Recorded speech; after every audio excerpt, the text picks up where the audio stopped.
messieurs, bonjour et merci de prendre ce rendez-vous de l'actualité suédoise télévision.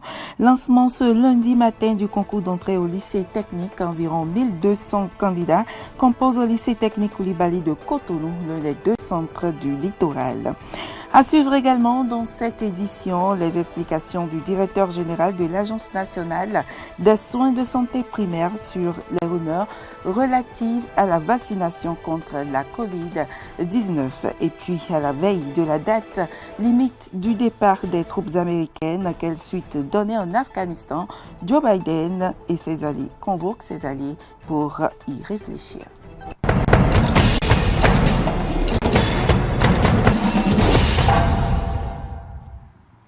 Bienvenue à toutes et à tous. Le concours d'entrée au lycée technique se tient aujourd'hui sur toute l'étendue du territoire national au lycée technique Koulibaly de Cotonou, l'un des deux centres du littoral. Environ 1200 candidats composent depuis ce matin le chef service examen et concours par intérim à la direction départementale de l'enseignement secondaire et de la formation technique du littoral, Séraphin Anani Kouledou, apporte plus de précisions sur le déroulement du concours. Il est au micro de Clémence Tonoucoin et Jean-Baptiste Bocor. Ici au centre du lycée technique de Koulibaly, les choses ont démarré normalement comme cela se doit. Ici au lycée Koulibaly, nous avons au total 12 filières. Je ne saurais être exhaustif pour citer les filières, mais entre autres, il y a la G1, la G2, la G3, eau et assainissement, IMI, OG, électricité, MV, ainsi de suite. Dans tout examen, on rencontre toujours des difficultés. Les problèmes que nous avions eus, c'est surtout au niveau des apprenants. Beaucoup d'entre eux sont venus sans carte d'identité. Et l'équipe s'est mise au travail et a envoyé les candidats en salle et a demandé qu'ils nous donnent les numéros de leurs parents. Et nous nous sommes mis au travail. Nous avons appelé tous les parents des candidats qui ont oublié leurs cartes. Nous leur avons demandé de se présenter avec les cartes. Certains parents viennent avec les cartes et quand ils viennent, on les envoie vers la salle pour que les candidats aient leurs cartes. Nous traversons une période vraiment sensible.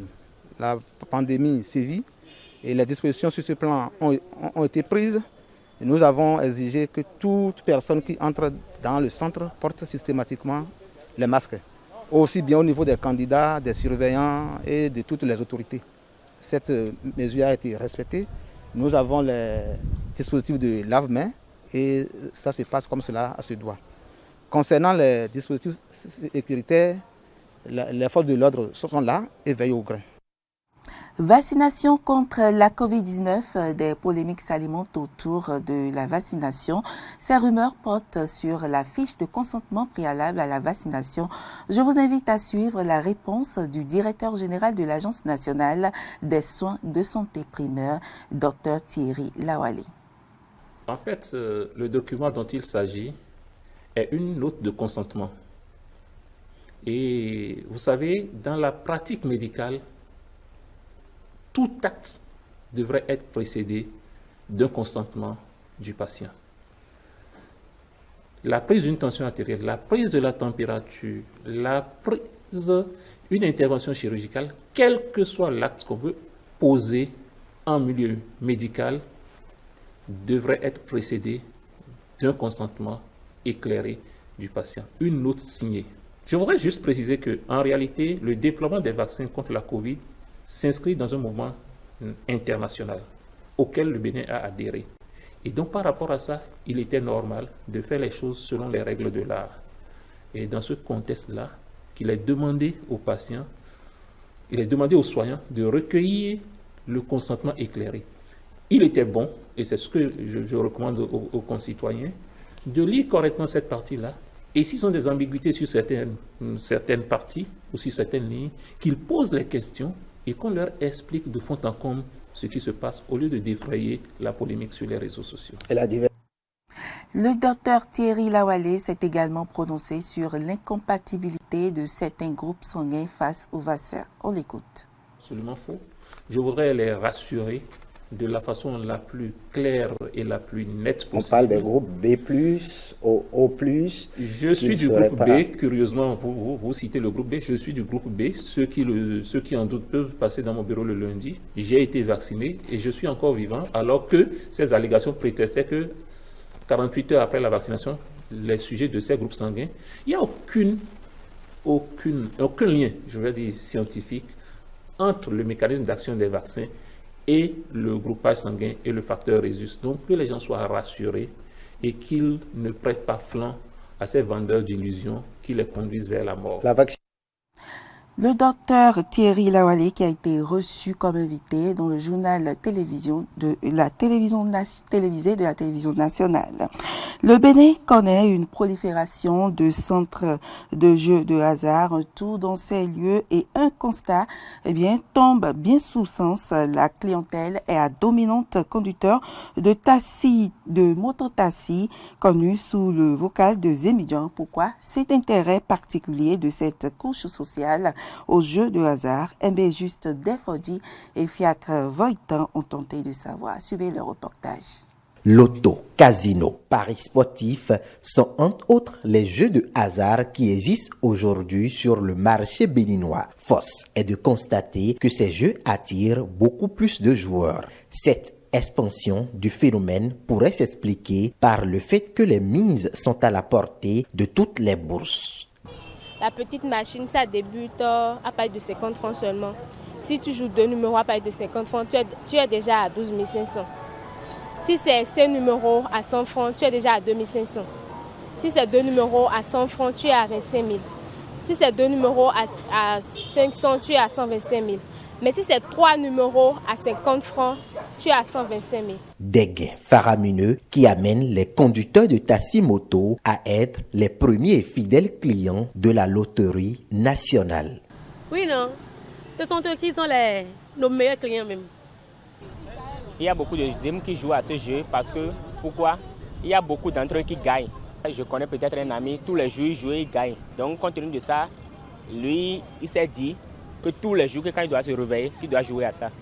Souvent, quand ils ont mis le truc à 50 francs, prendre 50 francs et aller gagner 125 000 francs, les gens disent que bon, c'est quelque chose de spécial.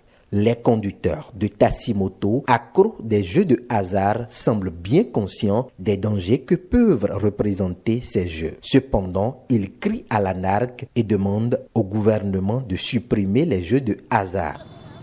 Ce n'est pas un jeu qu'on doit poursuivre.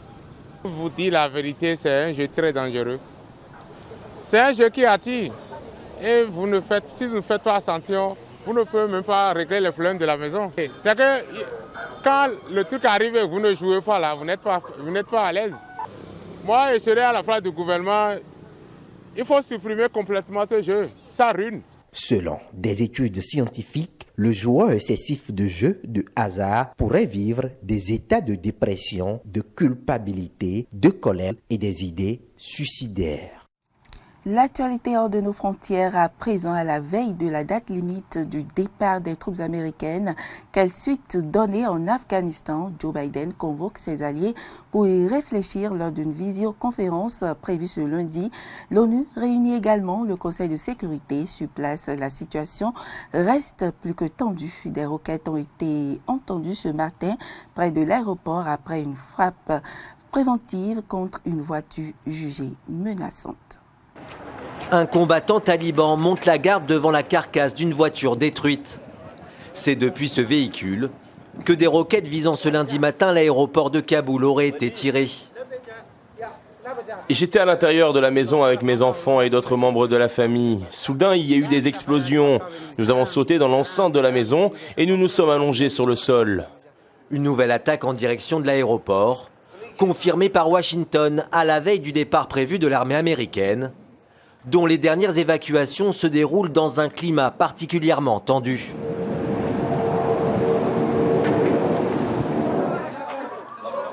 Quelques heures plus tôt, l'armée américaine réalise une frappe aérienne contre un véhicule chargé d'explosifs se dirigeant vers l'aéroport de la capitale afghane. Une action contre le groupe État islamique en plein milieu d'habitation, qui aurait fait plusieurs victimes civiles.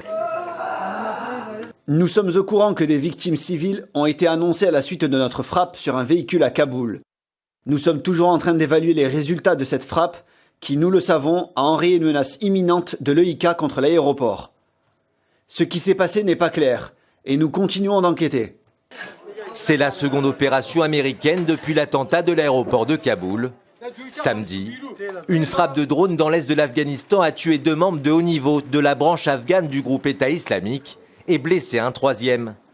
Des actions condamnées par les talibans.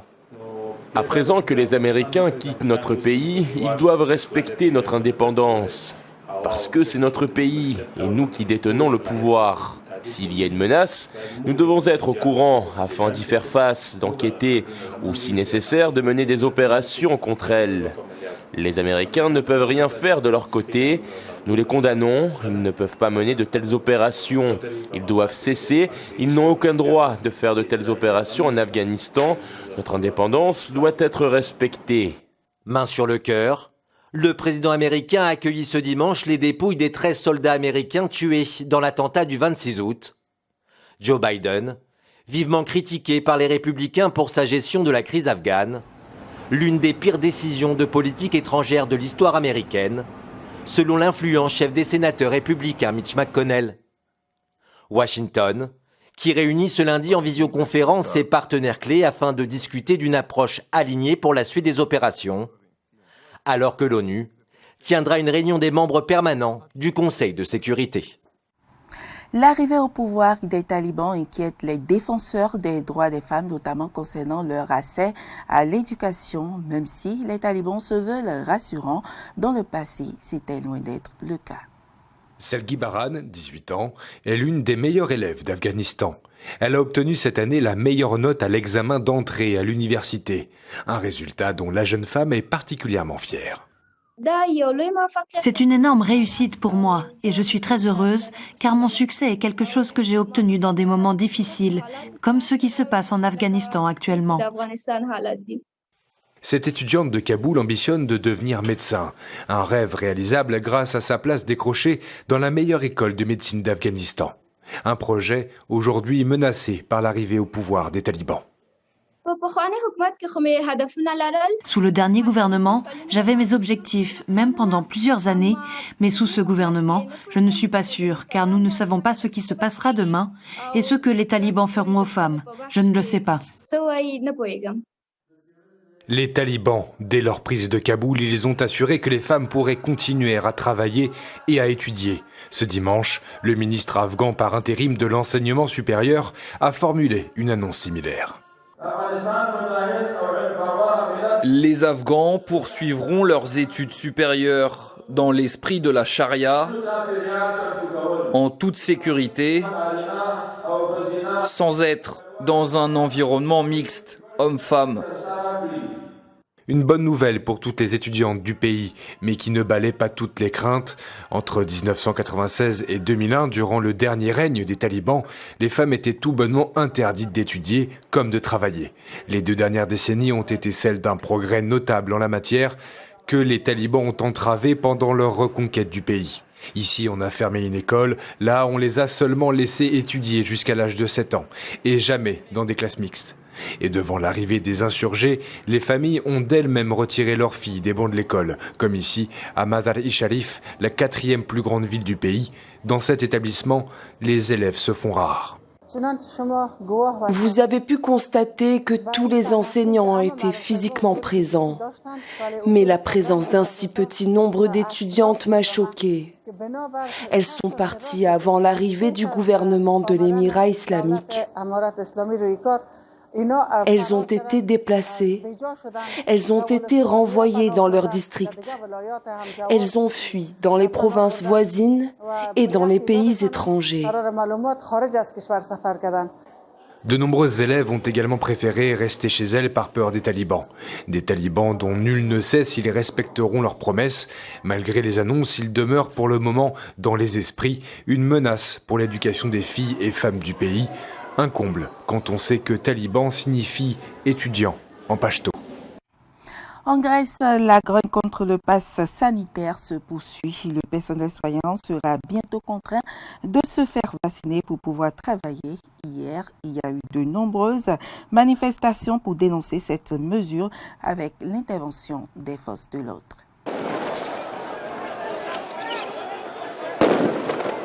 Il divise au-delà de l'Hexagone. Manifester contre le pass sanitaire est devenu monnaie courante à travers l'Europe.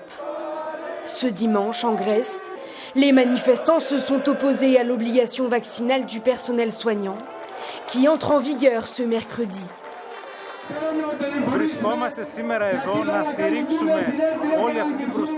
Nous sommes ici aujourd'hui pour soutenir l'effort contre la discrimination des collègues qui ont travaillé dur pendant la première vague de la pandémie, sans vaccination, sans rien, en ignorant tous les dangers et en donnant tout. Nous ne pouvons pas virer ces gens du travail parce qu'ils ne sont pas d'accord avec un récit.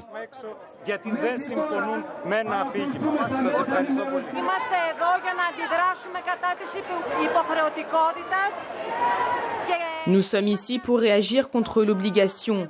Nous sommes contre la vaccination avec cette injection.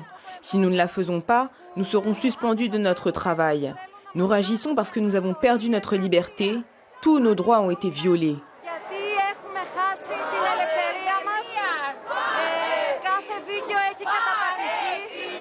À l'image de plusieurs pays européens, le non-respect de l'obligation vaccinale en Grèce entraîne une suspension de travail et donc de salaire. La colère s'est fait ressentir ce dimanche à Athènes. 7000 contestataires ont défié les forces de police, qui ont fait usage de gaz lacrymogène pour disperser la foule.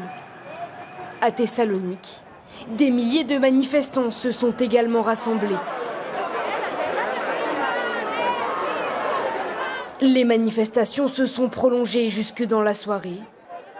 Le décret adopté par le Parlement le 24 juillet dernier avait déjà mobilisé des milliers de manifestants à Athènes. Le mouvement contestataire continue de fédérer la population, alors qu'un durcissement des mesures sera instauré le 13 septembre prochain pour les Grecs non vaccinés. Mesdames, Messieurs, ce sera tout pour cette édition. Merci pour l'attention et à demain.